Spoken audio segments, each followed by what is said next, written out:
You are listening to the Hello Sport Podcast.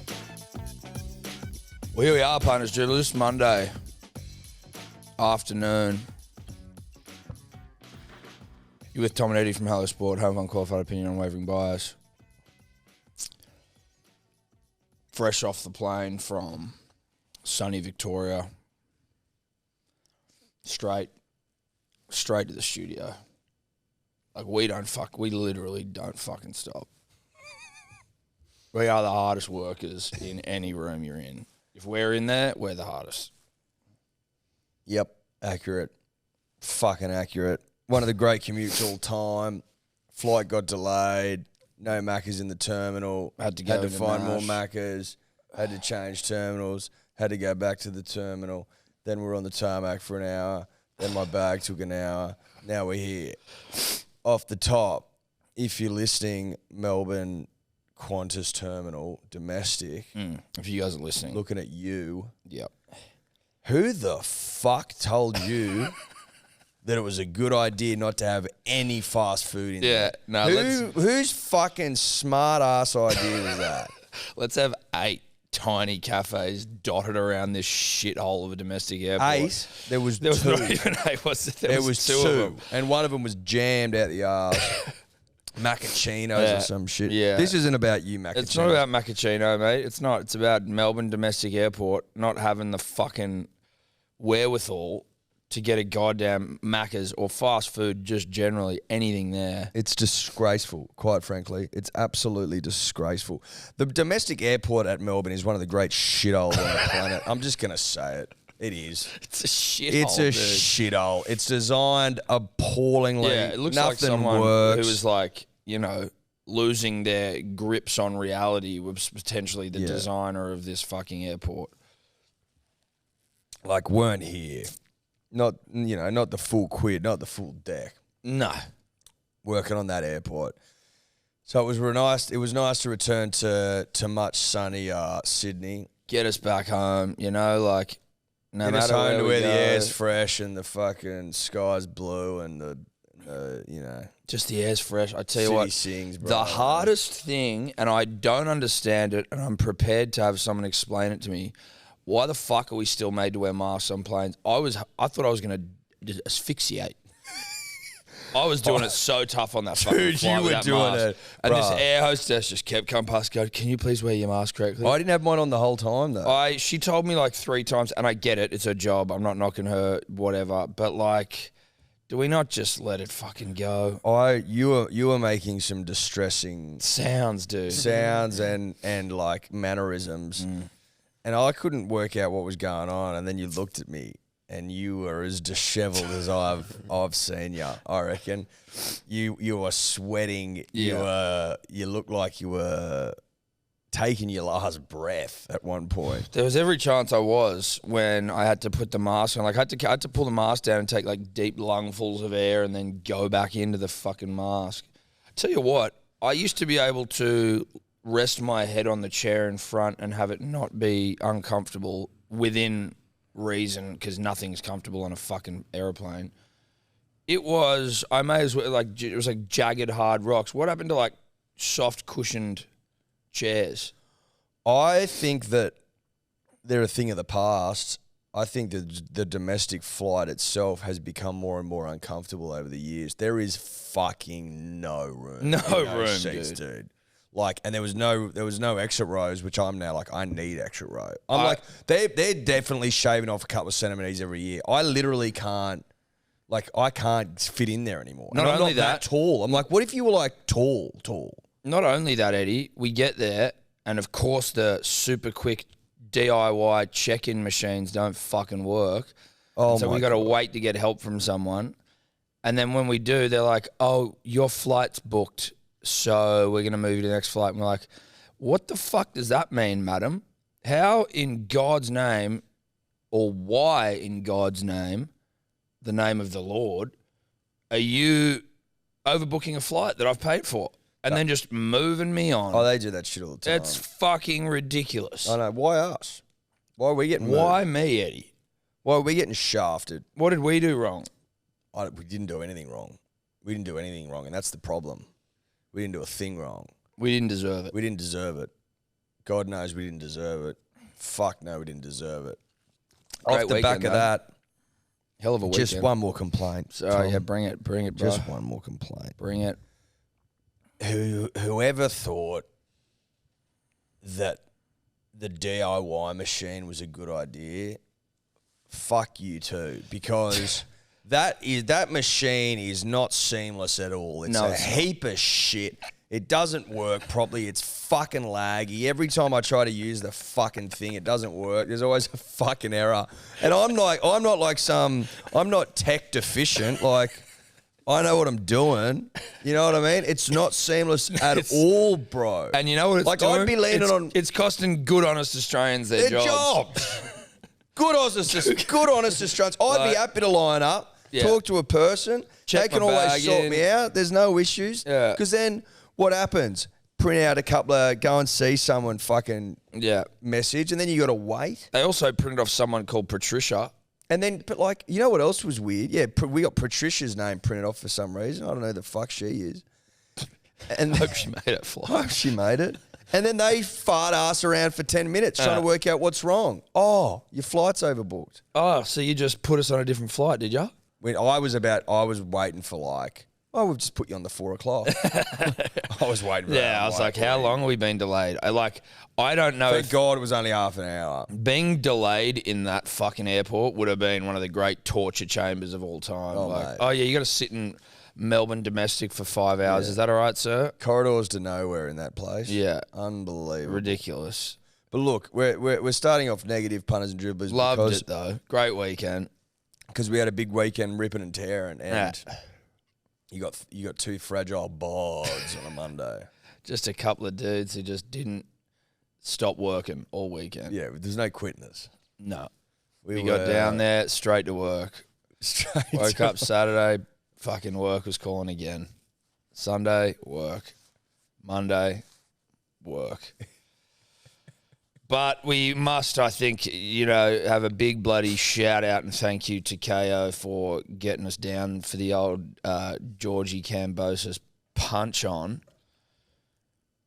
Got down there Friday, went to the press conference.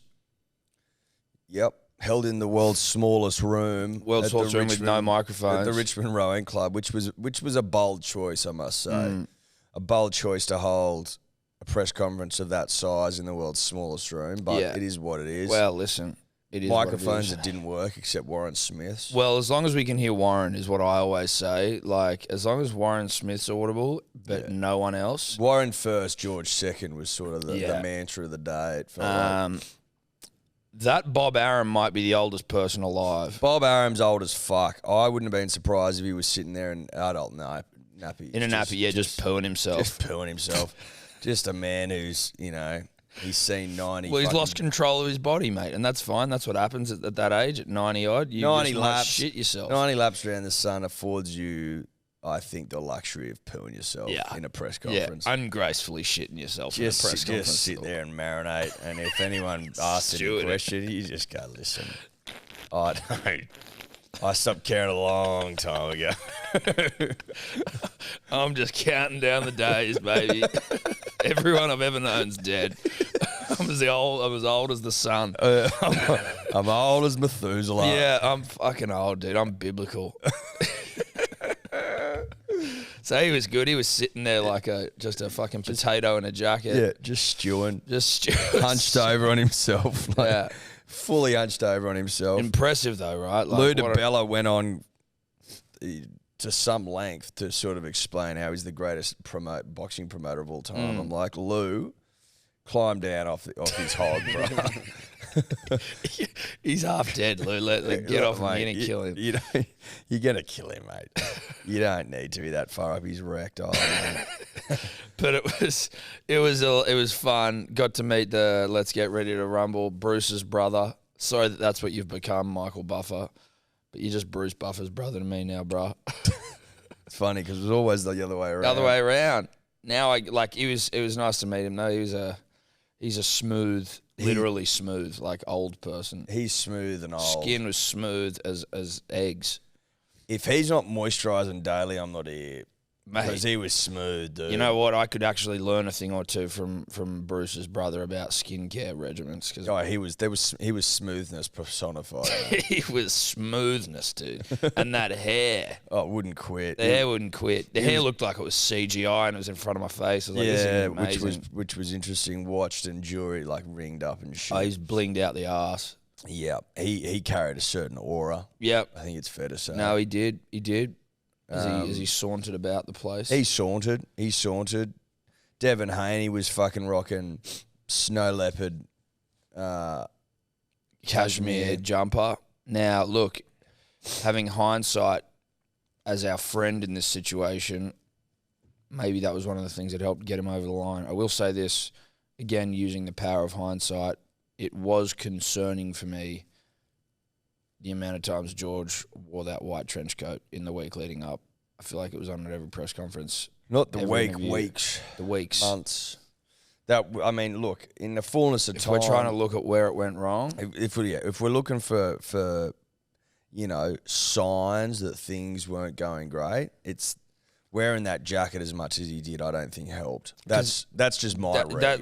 That's just running a real quick eye. We haven't had an opportunity to watch the fight back, obviously. No, too busy. The jacket was one of the things that was an early concerner for us. Well, it was a concern that you and I had voiced to each other privately. Yeah. I think on the Saturday. Yeah, it had become alarming. The amount of the use the jacket was getting, and we were just, and again, like, that throws up more questions. Like, how often are you cleaning that thing? Are you dry cleaning it? Are you cleaning it yourself? Where are you going to get it clean? Is it the same jacket, or do you have multiple jackets that are the same? Because he's a fashionista. Like, he likes to dress sharp. Which is I think where the concern came from is that he's a smart guy, a guy who dresses to impress, quite literally, and he's reusing the same jacket. Now, I don't have a big problem with that. I mean, if he wants to reuse it, that's fine. I wear this jacket fucking almost every day. But it doesn't align with him. Correct. That was, you know what I mean? Yeah. Like, sometimes I'll wear the same, I sometimes wear the same thing out every weekend for a year or two, right? Yeah. But I don't. I'm not, but you're not a dress to impress sort of fashion. I'm not dressed to impress first and foremost. No. I'm a dribble first sort of guy. Dribble first, yarn first. Yeah. Whereas he is. So that was of concern to Tom and I. Yeah. He was all presence though. He fucking didn't make weight. Now that, Jeff, we went to bed on Saturday night, listened to the great Jeff Fennick and the Marek Mauler, and it was probably we sort of, even reflecting upon it, we're like, that was bad vibes to go to bed because Jeff was tearing him a new asshole, basically calling him unprofessional. Jeff went very, very hard in the paint. I have absolutely no visibility around like what Jeff and George's relationship like, or like if they're cool. I don't know. But he was going fucking hardcore, and the dulcet tones of Jeff Fennick when you're going to bed. Dulcet. Really late in the piece on a Saturday night before the fight. It wasn't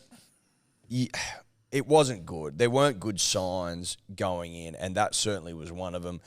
But to be honest, punters and dribblers, to be honest, not a good look, missing weight. Nah, it's tough. It wasn't much. But, it wasn't a good look. No.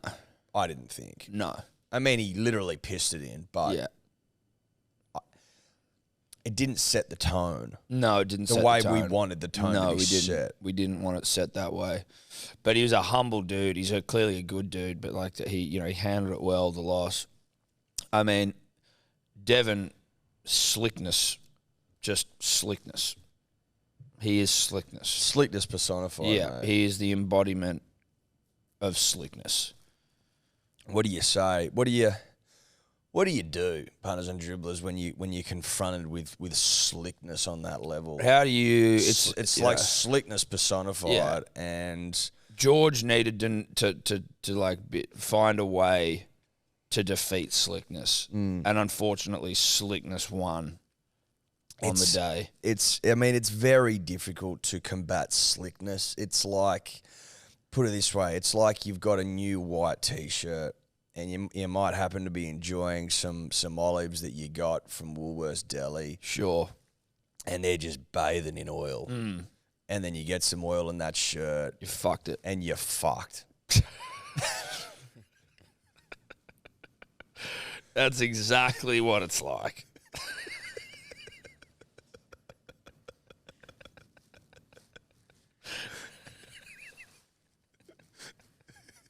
That's exactly what George was dealing with. Yeah. That was oil on a white shirt. Oil on a white shirt. And he couldn't get it out. No, you couldn't get it out. No matter how many times George tried to wash that white shirt, which was Devon, he couldn't get the oil out. He couldn't get it out. And it was left with a stain. It was left with a stain. The stain being the loss. A stain on his record. On his record. Being that loss and all the belts going. that made Watching sense. George hand over his belts. That was classy, I reckon. It was classy as fuck, but it was like, ouch. Yeah, it was brutal. It was fucking brutal. It wasn't a fantastic fight, let's be honest. Well, Tom and I were saying... But the event was, dude, we were fucking... Like, the event... We'll get to the event, because I feel like we're in the fight now. Yeah, okay. Aren't we? Yeah. I think what you saw, punters and dribblers, is a case of, like, sometimes the sweet science can be too sweet. Oh, yeah, no, you can OD on sweetness. Yep. Like, that was one for the purists yesterday. Yeah. Whereas, like, I feel like us Aussies sometimes want to see a bit more slugging. Well, like bashing. Yep. You know what I mean? I want to see... Like bashing and throwing. We want to see cunts throw down. Yeah. That's what we want to Yeah, see. we watch Biffs, you know? We want to see people get bashed. Yeah. Essentially. And what you saw yesterday was like pop out, pop out, pop out. Slickness, boxing, sweet science, sweetness, slickness, and it was too much for George. But for that reason, it sucked some life out of the crowd at times. The crowd had come in and out, but like there was an understanding. There were knowing looks around the room that this isn't going the way that we thought it was going to go. No, Devon seems to be winning this one. I don't know what I'm looking at because I'm not a purveyor of sweetness. Yeah, but everyone was. But getting everyone knew, bro. Everyone knew. Everyone knew what was going on. Yeah. Devon wins, convincing. I want to know this, bro. Who the fuck all those cunts that hop in the ring afterwards? Hangers on and trainers. There's like 50 cunts in there. Are you allowed to just walk up and hop in yourself? If we were, I would have done it. Have they got special like inside the ring passes on? Yeah, there's a lot of people that get in there. A lot of people get in. I don't know what you got to do. Maybe that's our next goal because we've now achieved a dream. And again, thank you to KO and the whole fucking crew that we hung out with all weekend. It was great fun. But now we need to be in the ring. They've got us ringside. Yeah. Now we need to be in the ring. Not fighting. And not reffing, but like not reffing, in there at we the need end. to be in there. Like before the fight and after. Before the fight, we want to be in there, and then basically we got to get in there after the fight. Yeah. So holding the belts and shit. Yeah. I don't know whether that's going to be possible or not, but it's just something to think about. Look, if you don't ask, you won't receive. You know, a closed mouth never gets fed. That's right. That's exactly right. Aim for the stars, and if you miss, you'll land on the moon. Yeah, except that's... Is that a saying? Yeah, just shoot for the stars. You're right. It is. It is. No, it is. It's a great saying as well. The fucking mood in there yesterday was good, though. It was so sick. When they were walking out, it was like, oh, baby, here we go. Yeah, the crowd was People fucking were mental. foaming at the mouth. I tell you what, Eddie, as per program... It was a mixture of the glitz and glamour, the bright lights and celebs, and the heavies with face tattoos who will potentially kill people have killed people. I felt like there was a very, very, very healthy weight or ratio of heavy to glitz, you know? Yeah. Some guy got his fucking nose smashed across his face at the end of the fight, which was nice to see. Yeah, we saw someone get fucked up at least. We did see someone get fucked up. He looked like he was worse for wear. That his nose was Scottish kid or yeah, Irish kid. There's some Scottish guys lipping up, and then this giant I'm going to say Lebanese gentleman. I don't know whether that is true, but I think that was the vibe. Basically just cracked this fucker in the face. Broke his nose. Blood pissing out everywhere. Yeah. I mean, you know, then he just sauntered off casually. Yeah, the guy just kind of walked. The cops started to sort of roll in and they just walked away. Good to see as we arrive, Tom, our fur-wearing friend from the Newcastle boxing. Listen, our decision not to wear fur was absolutely vindicated. Once again, you do not wear furs at the boxing if you are not a heavy, because you will probably get your nose broken. Well, it's just I don't need that in my life, there's people there that are they're all presents, and you're like, I don't want to be wearing what you're wearing. I don't want you to think I'm making fun of you, sir. No, that's I couldn't bump into you at the shitters and get you smash my head into a door or something. You know what I mean? I don't need that in my life. I don't need that, Eddie. I'm here to watch the Biffs. I'm here to hang out with me old mate. You know. We had some fucking good seats. The view was divine. The view was divine. Thank you, KO, for going the big lift. Carlos, as always. King Carlos, Timmy, and the crew. Good stuff. Probably like the fifth or sixth, I think. Fifth, maybe. Close. On the aisle. Uninterrupted views. Uninterrupted waterfront views. They were waterfront. They were waterfront views. Yeah. And it wasn't like views of the water views. It was like waterfront. No, waterfront. It wasn't that I could see the water like 3 kilometres away. No. It was that the sand, the beach, the ocean, the water was lapping at my fucking toes. I could walk down from my mansion. Yeah. Into the water. Straight into the water. Yeah. Uninterrupted to my own beachfront. Yeah. Waterfront. Now, like, it wasn't the biggest house on the street, sure, but I'm on the street. And we're not complaining. No, I'm on the street. It's not a complaint. We're on the street. We're in the fucking ritzy neighbourhood. Sure, it's not the biggest house. No, it's not the biggest house. That's fine. That's for next time, hopefully. We're just we're slowly trying to... Like Mundine was 2 rows in front of us, right? Chalky ducks. So, you know, the Rose cheese, boys. the hectic cheese, the Rose boys. 2 rows. You know? So, like, their houses are bigger, sure. Yeah, that's fine. That makes sense. That makes a lot of sense. That makes a lot of sense. It'd be odd if our houses were bigger than theirs. That's for sure. It would have been very odd. It would have been. I would have felt uncomfortable if I had 6 bedrooms and they had 5, you know what I mean? Wouldn't have felt right. Listen, I would have taken it. Look, I'd never say no to a bigger house, Tom, never. And KO know that. I'll always take a bigger house. If it's going. You know, our policy, we will bend over for the corporate dollar. Yeah. I think that in what's right for the world. Yeah, the way it should be. The way it should be. It was good to see Chalky in front of us. Yeah, looking good. Danny Green looked great. Danny Green, slick, sort of like post-retirement Danny Green. Yep. Has got some serious fucking hair. I think he's got hot, dude. There's this real slick back look that he's going for. He's again slickness. Yeah, it is slickness, but it's a different type of slickness. It's a greasiness. It's a greasy slickness, that's for sure. Yeah. But, you know, it was good to see Danny. Oh, it was good to see Danny. From afar. No, look, you just sort of nod. I don't know if you even noticed, but we saw him. Know that. We saw Danny. We saw him from afar. Better believe that. Saw the Volk from afar as well, so. Garside. From afar, so. Of cleaning windows at the lights in Bondi Junction fame. You know, David Gallup from afar. Oh, yeah, Gallup was there. Dave. He didn't have time to stop by, unfortunately. No, he didn't. But, you know, we exchanged nods. Yeah, exchanged nods. And just sort of, we were actually busy, to be honest. He did want to yarn, but we were I don't even know what we were doing. I can't remember. We were too busy for Gallup. Now, were he still the head of the NRL, we might have made some time for him. But now I think he's like, is he the A-League still? I don't know where he is now. I don't think he's at the A-League, or maybe he is. I don't know.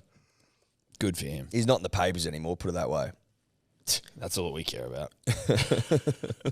No, he's not at the A-League anymore. He's just a sports administrator and lawyer. So he's not working. Is he retired? He hasn't retired. There were rumours back in 2021 that he was going to join the Cricket Australia administration team, but I don't think that ended up happening. How old is he now? He is 56. 56. Bang. Wow. I just guessed it. Yeah. Bit of slickness escaping you there, Eddie. Is it? Leftover slickness from the weekend. Sounded nice, didn't it? Isn't it? Fucking Just a bit of leftover slickness, mate. You can't get that one past me, mate. I heard that thing fucking slipping out. Gurgling. Fucking hell.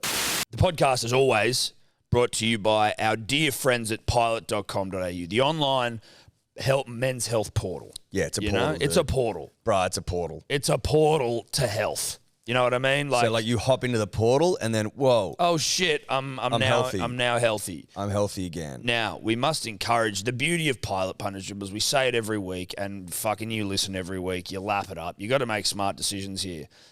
You are going to need help you're going to need it at some point, right? And we're here for you when you need it. They're here for you when you need it.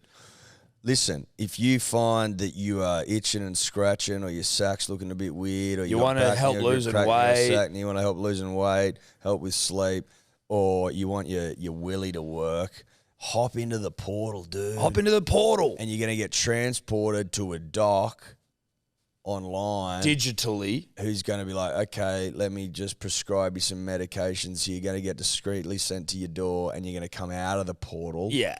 Healthy. You're gonna leave this portal better than you came in. That's right. Pilot.com.au/hello sport. Promo code is Dribblers. First doctor's consult for free. You know the drill. You know the drill. You know the drill. You know the drill. Free doctor's consult in the portal. In the portal, dude. There's doctors in there. There's health in there. There's medication in there. There's freeness in there. Dude. There's wellness in there. In the portal. In Punters the portal. and dribblers. Yeah, we're not bullshitting here. We aren't lying to you guys. This is in the portal. There's a portal out there. Yeah, dude. This thing's real. There's a portal out there with your fucking name on it, bruh.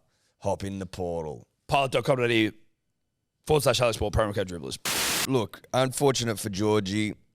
What can you do? Rematch. I don't know if the rematch will happen. There is a rematch clause, punters and dribblers. Haney is legally obligated to do it again at Marvel Stadium. The question I would pose, and I pose it to the punter and the dribbler and to you, Tom, is do we want to see a rematch?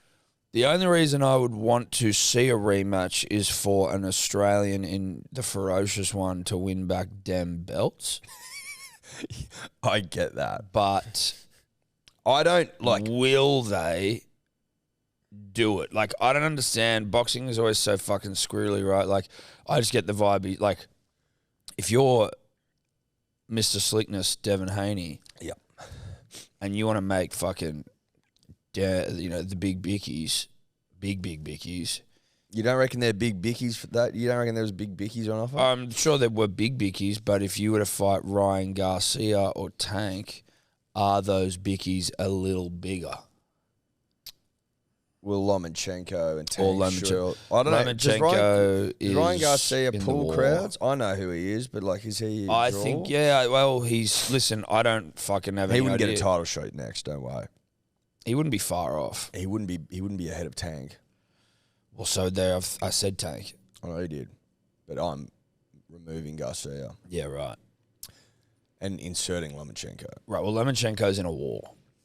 Yeah, but this war could be going for fucking ever. It could go for like a long time. Yeah. Do you know what I mean? Mm-hmm. So I think that should be factored into. You saying, Vasily, listen, bro, this thing could drag on. Like, we need you back, fucking pounding the heavy bag and dancing your feet. Yeah. We just need you to come back and start biffing again. Yeah. And then you can go back. There's an undisputed on the line, bro. Go and fucking start biffing. You start throwing again, bro. That's all I'm saying. The country needs you to be like a beacon of hope. But listen, if George, and I'm sure he will, all he needs to do is come out and say a couple of things, be like, this is what I'll change to win. And I'll go, okay, baby, I believe that. And we're back on. I just don't know how ironclad these fucking rematch clauses are. Like, obviously, you see rematch clauses come off. I can't recall ones that get nah-bra'd, though. Yeah, maybe not. It was just the way they were speaking where George was like, I gave him a shot, so he should give me a shot. It's like, you fucking signed it, dude. Who gives a shit what he should do? Yeah, but then I read other stuff where they were like, Haney was like, oh, it depends on what Allah wants. Yeah. And then George was like, smiled and goes, no, it's not. It's what the contract says. It's got nothing to do with Allah. Well, unless Allah's promoting the next fight. I think he would technically be promoting all fights, right? Here we got Ludabella sucking off Bob Arum when Allah is really the greatest promoter of all time. Yeah. Yeah, put some fucking respect on Allah's name, Ludabella. Lou's all wrong. No, Lou's got it all twisted. It's clearly... Well, yeah, but that in and of itself, though, the fact they're talking about it like that, it's not like, fuck it, this is just what I have to do. At Parish of Blue. I think potentially there's like... Haney's probably got reservations because he's like, well, I don't want to come back to Australia. It's a long fucking way to come. Like, it was pretty comprehensive. Is this the best use of my time? At the end of the day, if he's contracted to, come back here, bruh. Come back, bruh. Get that slick ass back into the country, and we go again. And our boy just needs to figure out a new game plan because the overhand rights weren't landing. No, nothing was really landing. There was times yesterday when he was throwing punches, like wild punches, not landing. Sorry, my fly's down, everyone. That's all right. Haney not there, and then he would just lose his balance and almost fall into the ropes. Yeah, that wasn't a good look, was it? Which was, wasn't a great look. No. You know what I mean?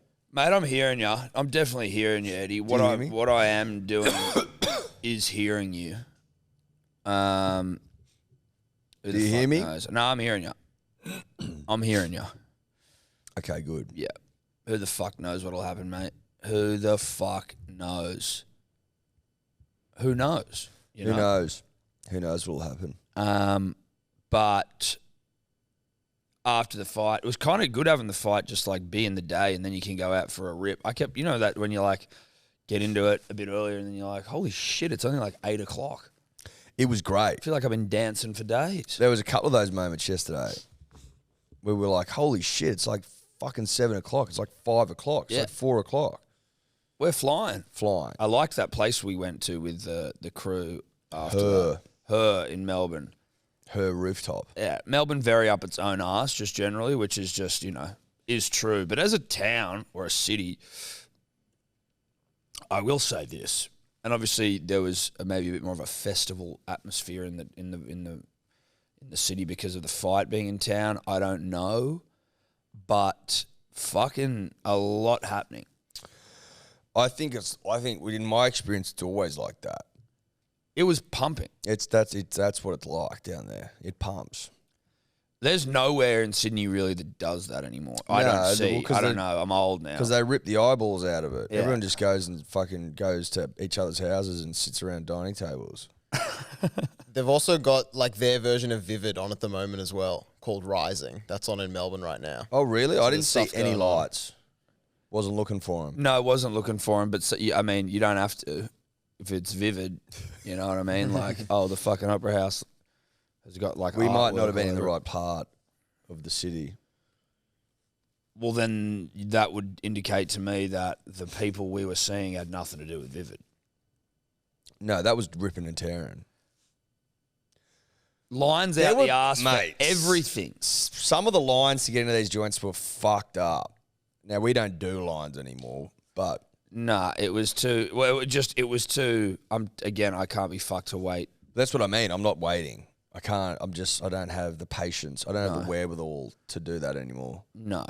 Also, I think the places that you are lining we waited 10 minutes, 15 minutes for that bar, and it fucking near sent us mad. Oh, to get drinks? No, the bar we went to on Saturday night with Michael. Oh, that's right. Yeah, that one, and it was empty. It wasn't empty, but it wasn't full. there was no reason for us to be lining up.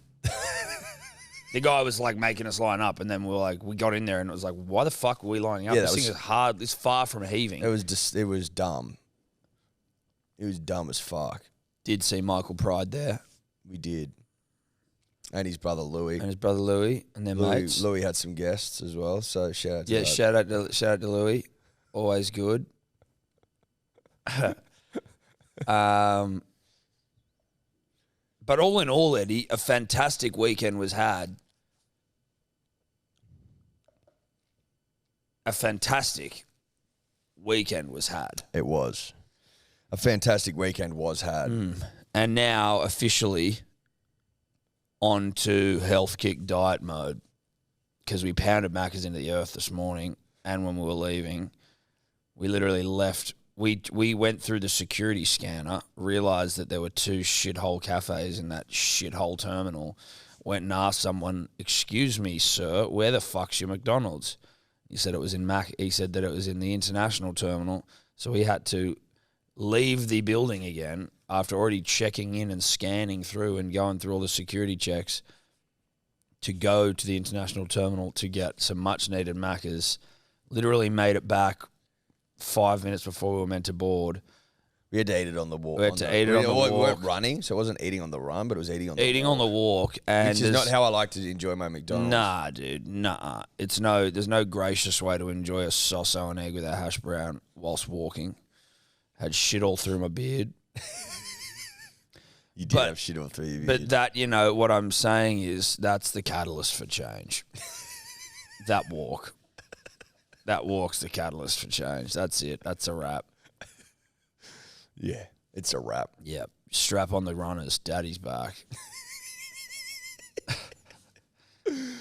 Yeah. We're half back. We're just making poor, some poor decisions. Yeah, not many. I tell you what, I don't understand why hotels don't have minibars. Some do, but if you have one, if you're a hotel. Look, the one it didn't have one. No. And it was fucking devastating. Yeah. And it was such a letdown, and it was completely unacceptable and completely ridiculous. Yeah. And I should be able to order cocktails to the room at 1:32 in the morning. And, you know That's what I mean? all we're saying. If you're calling yourself a if you're hotel, if you're not gonna put minibar piss in the fridge for me, then I should be able to get on the blower at 2:30 in the morning and get martinis shipped up. That's all I'm saying. Is that too much to ask? Surely not. Surely not. Is there no one working at this joint? Well, someone answered the phone. What are they doing? Could they? What, they don't know how to nip into the fucking bar and get shaken, bro. Shaken. They're thirsty. Thirsty boys up here. Sharing a room. Sharing a twin. Getting to know each other. Yeah, just a couple of fucking 30-year-olds in single beds, just sharing rooms, making bad decisions. So we need you to get them up here quick, smart. We need them dirty as fuck. We need them dirty, bro. Yeah. We need them dirty. So, punters and dribblers, that was basically, in a nutshell, our trip. Yeah. Also one of the great punting weekends all time. I might be the hottest roulette player of all time. So we go to the casino on Friday. Tom, so hot on the roulette. Tommy Roulette, they were calling me. The whole casino was like, holy shit, it's Tommy Roulette. I recognised early in the going that Tom was fucking really starting to heat up. Yeah. So I abandoned my strategy. Well, the strategy became do what I say. And that was a smart strategy. Well, I abandoned my strategy to follow yours. I made you money. I became hype man. Yeah, you were a hype man. I'd hype his bets. And still. I'd hype those bets up. Yeah. To the point, we got so hot that people started coming to our table because they're like, well, that table's hot. Like They'd flies come to honey, over. mate. When we left, fucking some chick beelined it for the There was seat. a little grandma there who was just watching me get to work, and I could tell she was blown away. But she wasn't playing. There was no one else sitting at the table but me and Eddie, and we were hot. And it was almost probably why no one was coming. So it was it's too hot to be around there right now. Then this little lady, she just pops over and she's just sweetly just watching me pound the fucking tables into the earth. Probably thinks I'm some card counting freak. just by how consistently I was just bang, bang, bang. Card canning and roulette as well. No, but you know what I mean? Like, maths no, I know genius, what you mean. like some maths genius whiz. Fucking. Sure. And then as soon as we get up, because you could feel the part about being that tapped in with roulette is knowing when the energy's good and when the energy's bad. And there were times when we were on and then you'd try and give me a tip and we'd lose and I'd say, stop killing the energy. And then next time we'd go back to me and bang, we're back. Like you'd be like, oh, what about this? And then it'd be like, well, there you go, Eddie, we just fucking lost. Thanks for that. But I was so hot that once I realised the energy in the table had gone and we decided to go and explore greener pastures, that little grandma, that sweet little thing who'd been just eyeing me off the whole time, just went straight. She had a million seats she could have been sitting at, but she wanted my warm seat. My hot fucking seat. Now, I don't know what became of her. No, we don't know what became of her. But some people think she's still sitting there potentially. But having recognised that the table had gone cold, I think she made a poor decision personally. Yeah, well, the people... I don't think that she was a great vibe roulette player. She was looking in all the wrong places. She was.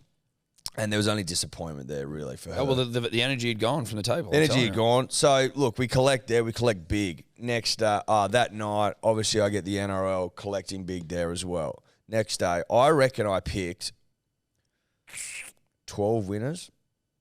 You were on the ponies. Excuse me, on the pones. Yeah, you gave us a really nice $21 do one to kick things off. Yeah. Boosted to 26. Didn't tell Carl.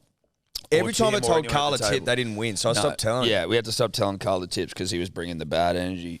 But it was tough titties when we both jagged this $21 do thing to kick things off, and they were all like, what the fuck? Where was the tip? Sorry, bro. Then Manly obviously fucking humped the Warriors into the earth. Which salute there as well. Jack Robinson literally with 2 seconds to go in the final of G-Land. That was one of the great tips you've ever given me. Gets the fucking score. We've been on Jack we put on that bet 2 weeks ago at $8. The big fella salutes. We were on big. He wins. We win big. So now I'm realizing that holy shit, am I in the throes of the greatest punting weekend of my life? Yeah, I am. And for that reason, we chose to ignore the thousands of signs that George may have been in trouble to try and put the cherry on top, the greatest punting weekend of all time, which was George Kambosos for around $11.41. Yeah. Look, it didn't salute. It didn't salute. But it didn't need to. No, it didn't. Not to make it. It was already the best. And for reasons we've already explained, one of them being the repeated use of a white trench coat, George didn't win. And we should have noticed it. We did notice it. We did notice it. We talked about it. But we should have, punted. I think we talked about that on Friday night. Yeah, we did. Or Saturday. And it was one of those things where I just came out where it was just a silent moment where it was just like, I need to talk to you about something, Eddie. I'm seeing this jacket too much. Yeah. And you were like, I've been thinking the exact same thing. I'd been thinking it for weeks, but didn't have the stones to voice it. No. Didn't want to bring that energy into the world. You don't want to bring that energy. But it is what it is. It is what it is. Shout out to Kay. Shout out to George. Shout out to Marvel. Shout out to Melbourne. Shout out to the domestic terminal. Shout out to Maccas. Manly, Eddie. Manly back in the winner's circle. The curse finally broken. The curse of that black jersey finally broken. We absolutely pounded those fucking Warriors into the ground, and we needed to. We needed to. I tell you what, punters and dribblers, it was one of the great Saturday nights of all time. Been at the pub, punting on horses all afternoon. Went back for a kip. Woke up. That was a nice little sleep, though, wasn't it? It was great. Get on the blower, couple of beers up here, couple of Chivas Regals, and 2 of your finest club sandwiches, if you don't mind. If you don't mind. Footy goes on, and Manly are in a mood. Oh, my God. When Sipley's scoring the first try of the night. Out of dummy half. You know we're ready to pound. We got our pounding shoes on. we got a fresh pair of fucking Pound Town ones on, and we took the Warriors to the cleaners. Yeah. Simple as that. All the boys were up and about. Joshy Schuster in the 6 looked fucking elite. Kieran Foran played a steady hand, needed to. Hamole Olakawatu, one of the great rugby league handfuls of all time. He fucked up Marcelo Montoya so hard. Where like Marcelo of winger jamming in fame jammed in off the wing to try and shut down Olakawatu, who he wasn't even running, right? Like he just was standing still and had the ball in his hand, and Marcelo flying in just bounced him. He bounced him, dude. It was a bouncing. It was an Abra. Well, he didn't palm him. He just went. Yeah, but it was like, get off me, you know what I mean? Like, you're not up to it. It was a nice try, bro. Yeah, good try. Good try, but no thank you. No, thank you. I'm not interested in what you're selling, Montoya. No. You aren't up to scratch. You're not on my level. Olakawatu was a fucking rugby league handful on the weekend. Scoring tries, butts and motherfuckers, impossible to tackle. Took like 5-6 strong men to get him down. Yeah. That's a 6-to-1 ratio for those playing along at home. Not often seen in rugby league football. No. So, you know, that's a win for the club. Ruben Garrick just doing a job. Yep. Plays the subtle hand in the first half. In the second half, he comes out and goes, all right, my turn now, baby. I'm going to score a coupler. Set the tone. Let me do the job. Kicked his ass off. Jason Saab reminding everyone of how quick he is. So it was a great Saturday night for the club. I don't know how else to say it. No, there's no other way to say it. Now, I think it was my biggest rugby league bet of all time in Manly 13 plus, Ruben 2 or more, and Hamole anytime at 38 something, which was delicious. And I'll 38 and 4, I believe. I'll be beating myself off, on about even this week when that time comes.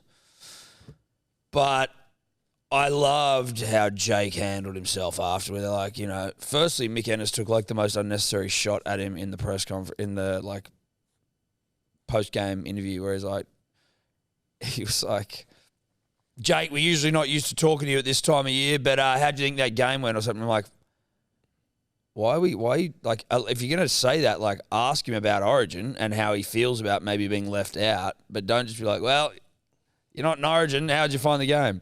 Yeah, it was a low blow from Mick, who was a New South Welshman, and I would have expected better. Yep. To be honest. He's better than that, Mick. He's better than that, Mick. He's better than that. And, it is what it is, but it didn't rattle Jake. No, Jake's like, you know what, cunt, I love fucking playing for Manly. He was actually pumped up. He said it was silver lining. He goes, mate, I just got to captain my club at Brookie, and we just pounded the Warriors into the ground. Life's on the good. Golden Eagles day. Yeah.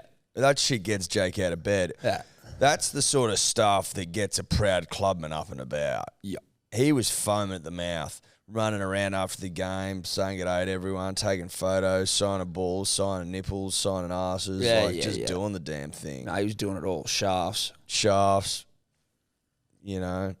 Nothing was off limits. No. He'll sign anything. He'll sign anything. And he'll do a job. Now, the Warriors, Edward. Yeah. Obviously, one of the great rugby league teams in 2022. But on this night, or more generally speaking, they're awful. It was. There was some, on some occasions there on Saturday night, I was like, this might be some of the worst rugby league I've ever seen a team play. Yeah. At times. Yeah. It was fucking bad. Like, it was bad. They, like, Corey Parker of Middle Third fame was absolutely ripping Sean Johnson a new asshole. I don't think I've ever heard someone go that hard in the paint as Corey did whilst ripping Sean a new a-hole. Yeah. It was brutal stuff. But you know what? It's kind of for a fair. Corey's calling it how he sees it. Yeah. I like it. I like it. Just like a lot of footy, happens in the middle third. He's happy to call out Sean Johnson of not having a crack phone. Of just like, and it's not an attack on Sean directly, but as the player, no, he doesn't do enough and hasn't ever done enough, in my opinion, really. Like, and that may sound like ridiculous. He's played for his country and he's a good player. But it's in terms of like where he's at, I just never felt like he's been like, you'd never be confident going into a game what you're going to get from Sean Johnson. No. Because you can get rocks or diamonds, right? Yeah. Like, literally, you can get rocks or diamonds. Yeah. Great ceiling, but he's prone to those trench games where it's like, ooh. Like, trough games. like when the fucking Warriors had like a 2-man advantage against the Sharks, didn't they, for like the whole game? And couldn't get the chockies. they couldn't get a fucking point. Yeah, at the end of the day, that does fall on the shoulders of the 7. Like it or lump it, it is what it is. And Corey was ripping him a new asshole. Corey was a destroyer of worlds that night. And that world was Sean Johnson's. But shout out to Manly, shout out to the club, shout out to the Golden Eagles, shout out to Manly, shout out to the shout club. out to the club, to Manly, the Golden Eagles, the club. Premierships to Manly, top the Golden 8, Eagles, top 4, 8. Yeah, well, we're just comp. slipstreaming, brah. Don't worry about us. Slipstreaming, don't you worry. We're just slipstreaming over here, bro. Yeah, we're just good. Slipstreaming. We're all good. Doggies lost again. Addo Carr looked fucking good, though. At least he got 2 tries. He deserved it. He should have been in Origin. It's bullshit, but whatever. Who cares? And Freddie, we trust. 2 tries from the Fox. But the Dogs still lose to Penrith with, like, literally half their side out. Not a good sign for the Doggies. No, it's not. No, it's not. Roosters lose to the Raiders. Love it. Love that. Love it. Roosters don't get rugby league. We've always said that. We've said that for a long time. I think that this season's over. You might as well pack it up. Yeah. Nothing to see here from the Chooks. No, wind it up. I'd be winding it up. If I'm Robbo, I'm sending the boys home. I don't know. Like, Roosters maybe should just start doing preseason for 2023. Yeah, that's what I'm saying. Yeah. Pack it up. Pack it up and just start focusing on next year. Get into preseason. Yep. Pack it up. Yeah. Just pack it up and go home. That's what I'd be saying. That's what I'm saying. It is what you're saying. It's exactly what I'm saying. That's what you're saying. That's exactly what I'm saying. That's what I'd say. That's what I'm saying now. It's what I'm saying as well. Yeah. So that's what we're saying. Pack it up, go home. It's over. It's over. It's all over. Say goodnight. Sayonara. Yeah, you know, like go. Time to say goodbye. Time to say goodbye. Andrea Bocelli, baby. Yeah. This is Andrea Bocelli. Yeah. Time to say goodbye. By Andrea Bocelli. Andrea Bocelli. And Sarah Brightman, I think. I don't know. He sings with someone. Doesn't he sing it by himself? Oh, no, he doesn't. Sarah Brightman. There you go. Bang. So it's Andrea Bocelli and Sarah Brightman. That is the Roosters. Time to say goodbye. Someone got the last name Dumbman? Dumbman. Brightman? Dumbman. I mean, is dumb the opposite of bright in that situation? Or Dimman? Dimman. Darkman. Nah, light, dark, bright, dim. But bright can be smart. That's why I said Dumbman. Yeah. I'm hearing you. Really interesting question that you posed there. I will say that. It's a very interesting question. Shout out to KO. Shout out to KO. For all their love and support. You know, without whom, we just wouldn't be here. Rugby League. Rugby League. If you're going to watch Rugby League, watch it on KO. Of course you do. Of course you do. Make smart decisions. Come on now. Of course you do. Play and hurt. Lift, Tom. Lift. Come on. My hit up. Your hit up, bro. You're fucking. Give me the ball. Next. Give me the ball. My hit up. Your hit up, bar. Your hit up. Brumbies won. Good on them. Well done to the Brumbies. Shout out to you. We watched the last 8 minutes. They were a good 8. That's how much. Look, the rugby in this country means enough for us to at least fucking tune in. Well, after the Manly game. After the Manly game, that's right. And we glanced at the Swans as well. Origin, Wednesday night. I have been listening on the plane, punters and dribblers, to the sounds of stories of Origin podcast series. Let me tell you, it's good gear. Yeah, you did say that to me, that it was good gear. It's good gear. It's good gear. First episode, Wally and fucking Fatty just going through the early days of Origin, 1980 onwards, good stuff. Next episode, Joey and Cameron Smith, fucking good stuff. Yeah, that sounds like something that'd be getting me horny. Yeah, it will. It will get you horny. Joey, like, he sets the scene for like what was actually going. You know, he played 3 games in 18 months before that 2005 Origin game. Really? He'd only played 1 game that season. And he came on and put on arguably the greatest performance in the history of Origin football. Wow. Yeah. I didn't realise he played that few games and he was coming back from injury, but Jesus. Yeah. He's like, my body was absolutely fucked, basically, at the end of my career, like, in those last few years. Talk about catalogue in 97. It's just good stuff. Just good, honest stuff. You just love it. Mm-hmm. Joey, apparently, like, in one game, I can't remember what game it was, he defended at 9 and played 7. Freddie's like, no, that should be impossible. Like, you can't do that. But Joey did it because he's a fucking psychopath who defends his dick off. He loved to tackle, Joey. He's like, I couldn't even lift my legs, bruh. That's how fucked he was. But he did. He's saying how, in, like, after Cattle Dog, after fucking, who's the guy that got him with that good one? Don't know, but he got him. I've forgotten his name. I heard it like 5 minutes ago. Joe was in the change room, gets stitched up, and then he just fucking smelled like the lingering scent of durries. And Tommy Radonicus walks in and goes, fucking get out of there, you soft cunt. Like, go over crack. So funny. So he got stitched up and went back out and played. Yeah. He got fed. Did Joey. He got fed. But Origin Wednesday night, the fucking... We're doing the live show outside with Denon from the Locker Room Hotel.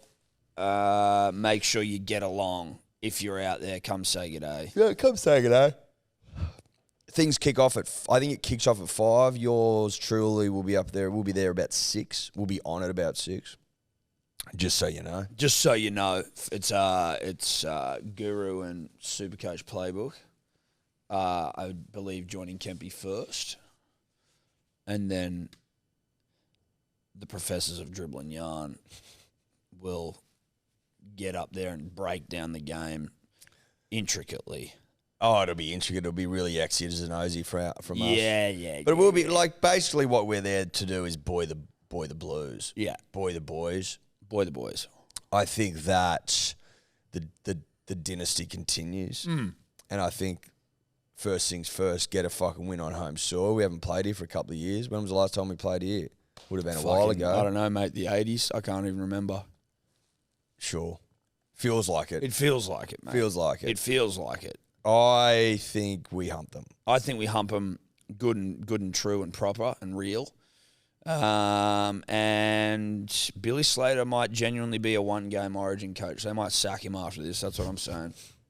And that's not hyperbole. That's just my opinion. I think Billy Slater gets sacked after this game. I think he leaves the ground in tears. Yep. And I think it becomes abundantly clear that he can't. Abundantly clear. He's not cut out for it. Sundry.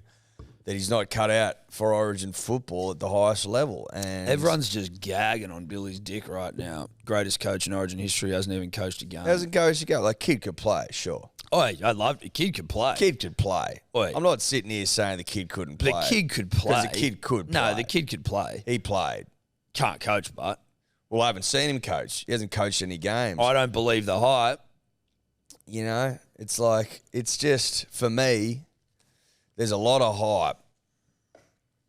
Kid could play, though. He hasn't coached shit yet. No. Right? Kid could play, though. Kid could play. Kid could play. Kid could play. All we're saying is that we think there's a very, very real chance that Billy leaves the stadium in tears, never coaches a game again. That's again. all we're saying. Now, you could be like, shut up, dickhead, you're talking shit. Well, but are we? Are we, though? What would you know? What would you know? Ask yourself that question. Just because the kid can play doesn't mean the kid can coach. They're not the same thing. They're different. They're different things. They're literally different. Not same thing.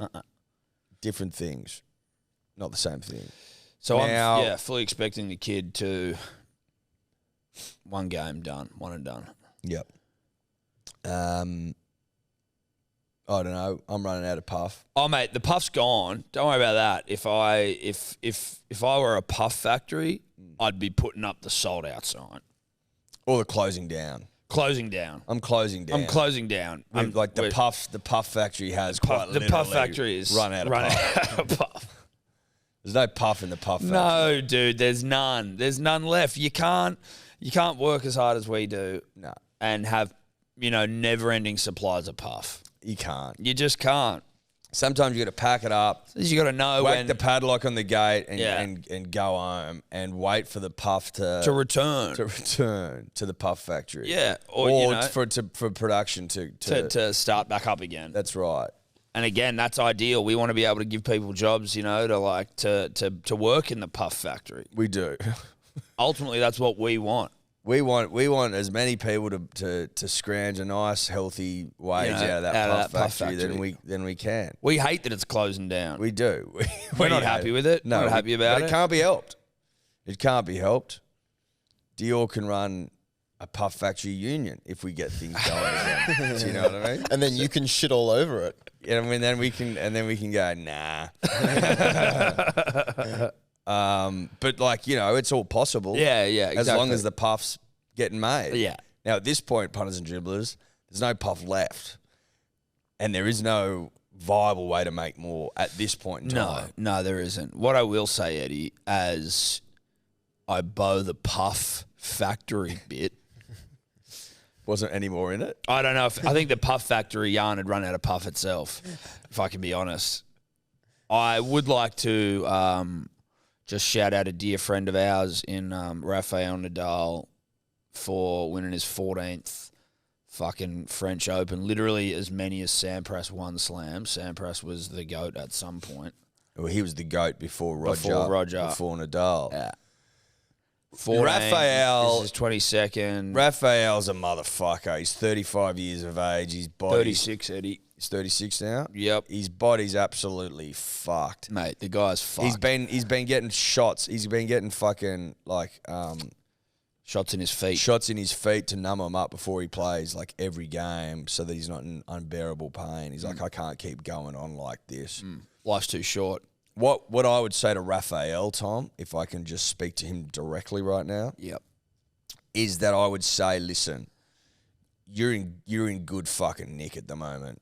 You've won 2 majors from 2 this year, and I quite frankly don't give a fuck about your foot. You're gonna have to keep numbing that thing up. No, you're gonna have to keep going, and I'll tell you why. I know exactly why. We need you to start putting some distance on that friend fucking Djokovic of yours. You basically can't retire until he's retired himself. I understand that you're in pain, and I understand that you don't think you can play like this forever. And this is bigger. But we're not asking you to. No. All we're asking you to do is just keep numbing up and keep winning slams to put distance between you and Joker, because we can't stomach him being number 1. No. That's what we're saying. We can stomach you being number 1. Obviously, Federer was our guy, but there's no I'm a big Rafael guy as well. I love him, mate. I love him. But he's a competitor. And he plays with passion, and he's fucking fiery, and he's good. a lefty, and he's fucking used to wear he's hot, and he's Spanish, and he's from Mallorca, and he used to wear 3/4 pants, and it's a vibe, man. Yeah. Now, I'm obviously in camp Rafael, and I need him to be number 1 forevermore. Yep. I think that's what tennis needs. I think that's what the world needs, the planet needs. No offense to you, Joker, but you know what I mean. You're not beloved. No. It is what it is. It just is what it is. I'm not going to sit here on my podcast having completely run out of puff and tell Porky Pie. No, dude, nah. Not here, not on this podcast. That's not what you get. It's just not what you get. You're just not going to get that here. What, Porky? Porkies. You're not getting Porky Pies here. No, you're not. It's just not happening. There's no way you're getting Porky Pies. That's not the way we operate, and never have, never will, and that's a promise. Also, shout out to Joe Root for getting 10,000 runs. Should we do some dribbles? Let's dribble, baby. Couple of quick dribbles before we get the fuck out of here. All right. The first one is actually a triple dribble, and it's a coordinated attack from an elite group within the punting and dribbling community. So I'll play it and then you'll see.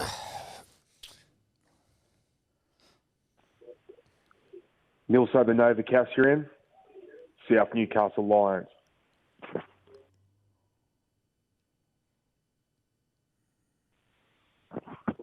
Ironside, North Ryde Hawks.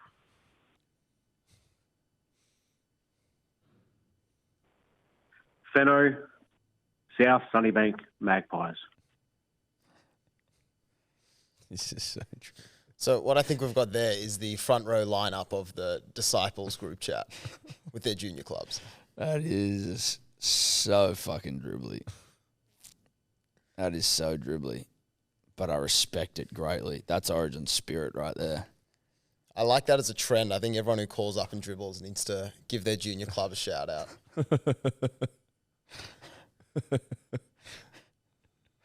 That's good stuff. That's good stuff. I like it. Puffless, but I like it. It's puffless. I liked it a lot. Know that if I had more puff in me, I'd be giggling. You know what I mean? I'd be giggling my dick off.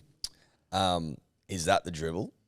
That was their dribble. Yeah, we got one more though. That's true. That's all they do. Yeah. That's the dumbest thing I've heard. All right, last one. Hey, Dave, don't be upset. You bought some shit hat and you're a fuckwit. But remember to always open your eyes and you'll find that you're just a dribbler. Hey, Jay, we love you, man. Don't be confused. You Someone have playing some recorder? shit you. Who's on the But we recorder? love you 'cause you couldn't take your lick. So please don't Someone's on the care recorder, bro. about all these tricks. The recorder's so good.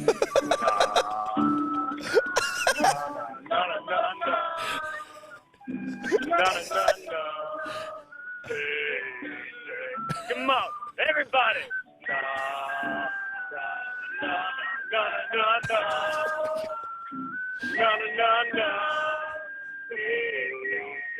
Come on, one more time.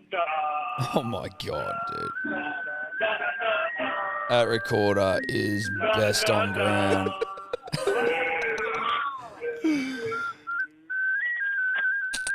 Lots of love, Dave. Big Cheese done out, boy. Shout out to Big Cheese and the fucking Big Cheese band. That was... Big Cheese and the Cheesy Boys. Jesus Christ. That was... I didn't even hear really any of the words. As soon as I heard that recorder going, that thing was electric. It was all over. That thing was fantastic. The moment the recorder showed up, it was Yeah. like, okay. Okay. Good night.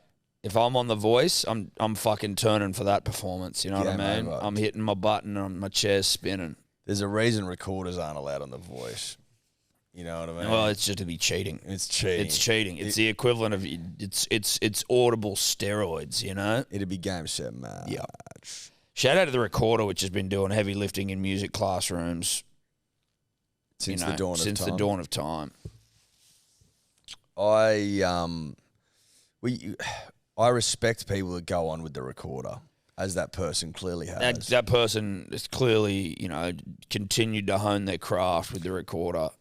Gone on to higher honours. Yeah, well beyond the primary school music classroom. He or she has taken it to the fucking big stage. You sort of stopped using the recorder in like year 2 or something, didn't you? Yeah, I don't know exactly. I mean, it was the recorder. Is the recorder meant to just be like a gateway sort of instrument to get you really blowing on some other things like a sax or an oboe or a clarinet? Like, is a recorder? You don't see anyone, or you don't see it enough anyway. I don't know anyone who's just like ripping a recorder on stage at a show. Yeah, which I think's a great shame. Yeah, it is a great shame. I think that's a great shame personally. Yeah. I'd like to see more recorders out and about. Shitloads more. Like it's a great instrument, you know. Look at that fucking. That's world class. The recorder in that song. Yeah. And it adds another layer to that song. That the song was. I didn't realize it was lacking a recorder until the recorder dropped in. Well, it's making me think that most songs are missing a recorder. Yeah. Because when you hear it get about its work, You're like, okay. Well, this could be anything now. Right. It is anything. Well, it's everything. Yeah, it's the key ingredient to any great song, I think. Really, any great track. It's the chicken in KFC. Exactly. You Exactly. could argue that strongly. No, you could argue it, and people probably will now. I hope they do, because that recorder was that was everything. I fucking love that recorder. Yeah, I loved it so much. That's us, punters, dribblers. That is us. That's Puff. That's Puff gone.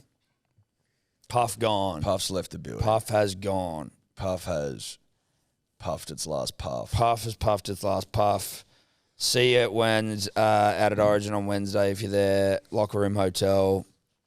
Kempy and the boys on from 5. We're on at 6-ish. Manly 13 plus. Blues to hump the Queenslanders 13 plus. We'll cover it with some sort of punting thoughts on about even. So keep your fucking dicks peeled for that one. Keep your willies peeled. Oh God. Better go. Yeah, we better go. Could you two just not talk anymore?